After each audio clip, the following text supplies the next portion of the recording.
Hey guys, welcome to another video. Today we're going to be taking a look at, for the first time in who knows how long, this old watercolor palette that I found at an antique shop in the town where I live. And if you're interested, I promised the lady who owns the shop that I would leave a link in the description so you can see the shop and where it is. It's a super nice couple that owns it. The couple is like a spelunker and a retired model. Like they're amazing people. Anyway, this is an old set of Prang watercolors.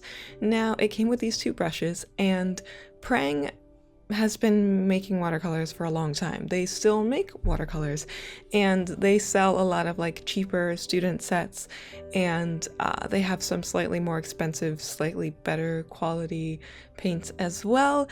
I have no idea how old this palette is. It's a 16 color set, which is an interesting number of colors, and it's really interesting because you will have seen that little paper that I showed in the beginning that had all of the color names on it, and it talks a little bit about the palette itself, and it says how the palette is based off of like the Old Faithful palette, which was originally I think 12 colors plus the last 4 that you see here. So starting from the last 4, that opaque looking whitish color is supposed to be white. You'll see later on that it wasn't very white, but there was the inclusion of white, black, brown, and did they call it turquoise? They might have called it blue-green on the color sheet. All of the colors don't have, modern pigment names or even classic pigment names as you would expect. They're like red, orange, yellow, green, blue, green, so the colors are just kind of in that progression and in that order. And based on my experiences with these paints, the colors are pretty decent range of colors. And from my experience, what I can see, this white, first of all, would not activate. It was just not wanting to cooperate. I ended up just leaving a drop of water in it and just moving on and saying I'll come back to it and see if it activates later. From what I can tell, these are probably student grade paints, it's so hard. I don't even know how old they are, guys. So I was doing some research on Prang watercolors, and what I could see was the oldest tin I could find, or I shouldn't say the oldest, the most similar tin I could find was an 8-color set, like an old vintage 8-color set that was from the 1960s. So this palette is at least 50 to 60 years old. It's really hard to tell because I can't find this specific palette and the design for this specific palette. It's called Prang Watercolors No. 16 set because it has 16 colors in it. But I've been having a lot of trouble finding this specific one. But when we went to our furniture store, we were looking for dressers or something like that, and I saw this sitting on a shelf next to some teacups or something like that, and I was like amazed. And my husband was standing right next to it and he didn't even see it, so when I like snuck past him and grabbed it, you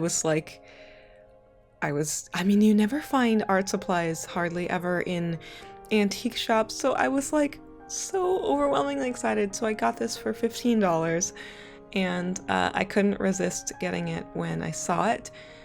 I was so excited, you guys. And here's what that white looked like. It reminds me of like a buff titanium. It's super opaque and pretty chalky. It did activate then after letting it sit with a bit of water. And as you can see, I did go over those colors again with a second strip to see how they layered and how vibrant they looked on top of each other. So I could have just done the swatches for this, but I also wanted to do some sort of little test painting for you guys, and I quickly decided on just painting an eye, as it was something that I'm pretty comfortable with, and I thought it would be a relatively good way to try out a bunch of different colors and see how they laid. I don't usually show much of my sketching process, as it's kind of hard to put the paper flat on the table and sketch that way because the proportions can get a little bit distorted, but this was pretty simple, so I wanted to share that with you.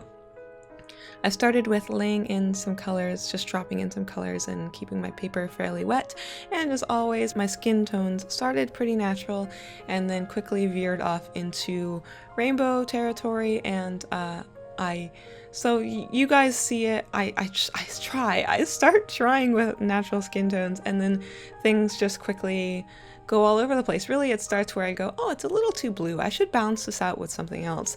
And then I go, it's a little too red. I should balance this out with something else. And instead of doing like subtle variations in color, I end up just going way out there. So let's talk about real quick the brushes that came with this set. It was a size 4 brush and this one was a size 7 brush.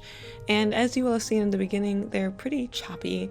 The bristle lengths are all varied so that it's an artificial point as opposed to the natural point of the fibers. They're all cut so that when it's wet, it forms a bit more of this point.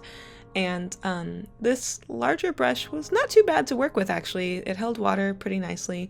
The primary thing that I didn't like was just the cut of the bristles. Because of the way they were cut and changed, it made it so that the brush didn't spring back to its natural shape. It stayed the way that, you know, if I turned it to the side, it stayed bent and it made it a little bit harder to work with. But it was definitely a fantastic find, and I was so very excited to have come across a little watercolor set at our furniture store. So that was amazing. And it was great because, you know, we went for a walk, we went to the furniture store, and then we walked home with our little bag of watercolors and something else. Oh, the music box, of course. We also got the music box. That's the whole reason that I included it in this video, is because those were the two things that we came home with from the furniture store. So that was fun. And I love living in a small town where we can just go for walks and find things and have little mini adventures, and that was fun. So if you guys can find any information about this palette, please do let me know. I would be really interested to know anything about it and when it was made primarily. So yep, I hope you guys have enjoyed seeing a little bit of this, and I will see you next time. Thank you so much for watching. Bye bye! Bye guys! I'm waving even though you can't see me. Okay, bye.